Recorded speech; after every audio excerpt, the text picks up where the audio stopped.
Bab 329. Rahasianya. Maaf, bolehkah kamu jelaskan seperti apa mobil itu? Misalnya, nomor plat. Meskipun dia tahu ingatan wanita tua ini tidak bisa diharapkan, tapi Davin Ye sebenarnya masih sangat berharap. Dia masih berharap untuk mendapatkan lebih banyak petunjuk.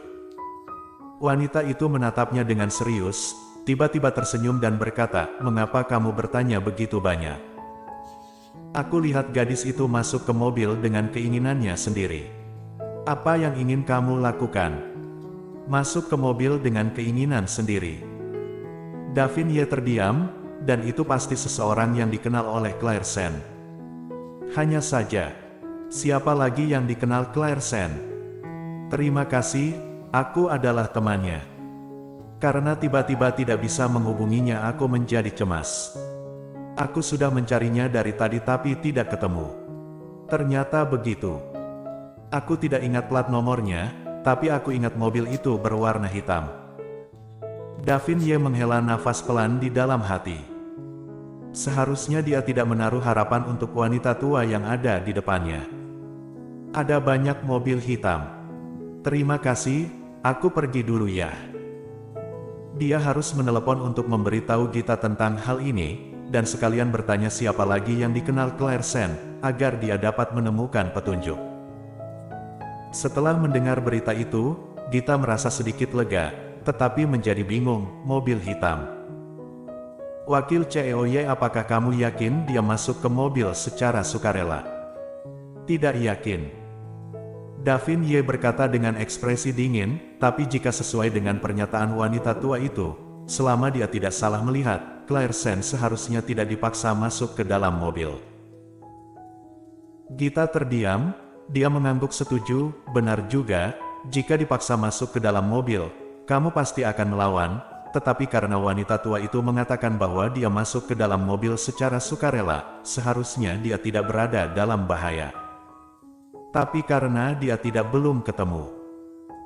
Aku masih tidak khawatir, dia tampak sedikit ketakutan sebelumnya. Wakil CEOY, tolong, aku ingin melihat dengan mata kepala sendiri kalau dia aman. Kamu pulang dulu, aku akan mengirim seseorang untuk terus mencarinya, dan aku akan segera memberitahumu jika ada berita. Kalau begitu, baiklah. Setelah Gita menutup telepon, dia masih tidak nyaman. Dia menelepon Claire Sen, tetapi ponselnya tidak dapat tersambung sama sekali. Dalam keputusasaan, dia mengirim pesan teks ke Claire Sen, mengatakan kalau Claire Sen harus menghubungi dirinya jika dia baik-baik saja. Setelah itu dia menyimpan ponselnya kembali dan pulang. Tanda pisah, tanda pisah. Claire Sen bersandar di sofa empuk, dan pelayan membawakan secangkir teh panas untuknya. "Nona, mari minum teh panas dulu."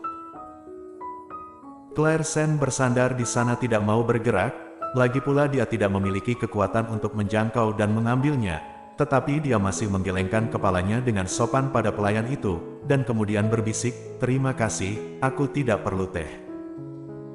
Pelayan itu terlihat bingung, kemudian mengambil kembali tehnya. Kebetulan dia berpapasan mata dengan Siska Su yang masuk. Siska Su melihat cangkir teh dan tersenyum, dia tidak mau meminumnya.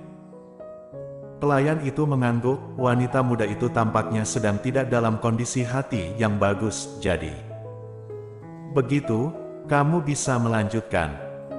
Siska Su tersenyum dan memberi isyarat bahwa dia bisa pergi.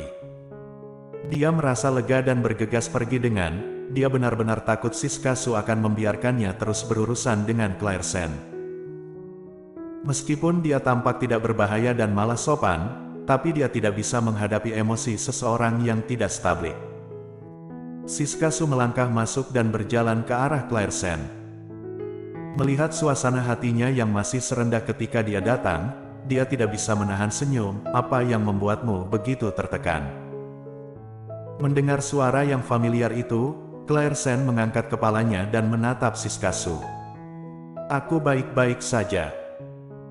Setelah Gita meneleponnya, dia tampak kebingungan dan ingin segera pergi, dan dia tidak tahu berapa lama dia berjalan. Dia sudah berjalan ke sisi jalan utama, dan ketika dia melihat jalan setapak, Dia berpikir untuk mati saja. Tapi dia terpana oleh pemikirannya yang seperti itu. Dia masih hamil, bahkan jika dia tidak memikirkan dirinya sendiri, dia harus memikirkan bayinya. Jadi dia tidak bergerak, berjongkok di sisi jalan dan memperhatikan lalu lintas. Kemudian sebuah mobil berhenti di depannya dan pintu terbuka. Claire Sen mengangkat kepalanya dan baru saja tatapannya mengarah ke sepasang mata yang tenang. Itu adalah Andri Han. "Nona Sen, mengapa kamu di sini?" Ketika dia mengangkat kepalanya, Siskasu dikejutkan oleh mata merah dan air mata yang ada di wajahnya. Mulutnya terbuka untuk waktu yang lama, dan dia tidak bisa mengatakan sepatah kata pun. Andri Han menatapnya dengan rumit, dan mereka berdua saling menatap. Setelah beberapa saat, Andri Han menyerahkan tangannya. "Tidak peduli karena masalah apapun, jangan duduk dan menangis di sini, ayo bangun." Kata-katanya seperti saudara yang menghangatkan hati, dan mata yang tampak prihatin membuat Claire Sen merasa hangat. Dia menggigit bibir bawahnya dengan ringan, tidak bangun, tetapi menatap ke bawah lagi. Angkat kepala. Siapa sangka dengan kepalanya yang setengah tertunduk, Andri Han malah memarahinya. Claire Sen terkejut dan mengangkat kepalanya lagi dengan tatapan kosong. "Apakah kamu tidak mendengarku? Bangun, Claire Sen." Dia menggigit bibir bawahnya dan tidak bisa menahan diri untuk tidak berkata, "Tuan Han, meskipun aku adalah teman baik Sally Han, tidak berarti kamu bisa ikut campur dalam masalahku." Dia benar-benar dalam suasana hati yang buruk hari ini, ditambah dia merasa bahwa dia dan Sally Han bukan lagi teman baik. Dia mungkin akan lebih jarang bertemu dengan Andri Han di masa depan. Dia awalnya ingin bersikap sopan, karena bagaimanapun, ini adalah masalah antara dia dan Sally Han, jadi tidak boleh menyalahkan orang lain. Tetapi jika Andri Han ingin ikut campur dalam masalahnya, dia harus membicarakannya. Mendengar ini, Andri Han mengerutkan kening. "Apa yang kamu katakan?" Claire Sen menggigit bibir bawahnya, tidak mengangkat wajahnya dan tidak lagi menatapnya. Detik berikutnya, Andri Han tiba-tiba mengulurkan tangannya untuk menariknya. Gerakannya sangat santai, dan Claire Sen tertegun untuk sementara waktu. "Apakah kamu pikir aku ingin ikut campur dalam masalahmu? Itu karena kamu di sini, dan kamu menghalangi jalan." Nada bicara Andri Han dingin, tapi matanya serius. Tanpa disangkat, bahkan tatapan marahnya akan terlihat seperti ini. Apakah dia mencari adiknya lebih dari 20 tahun? Sial, kenapa dia tidak mengetahuinya? Kenapa orang-orang itu bisa menemukan Sally Han? Apakah karena dia mengetahui rahasia yang dia ketahui dari Claire Sen dan kemudian mencurinya? Tapi, mengapa Claire Sen sendiri tidak mengetahui sesuatu yang orang lain ketahui? Setelah memikirkan hal ini, Andri Han menghela nafas.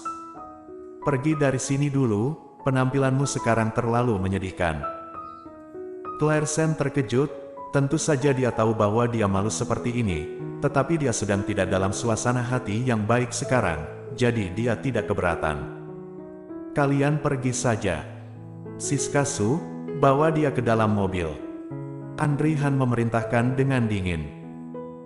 Siskasu tidak bisa menahan senyum, dan kemudian berjalan ke arah Claire Sen, memegang tangannya dengan penuh kasih. "Nona Sen, orang-orang yang berada di sini tidak akan membahayakanmu.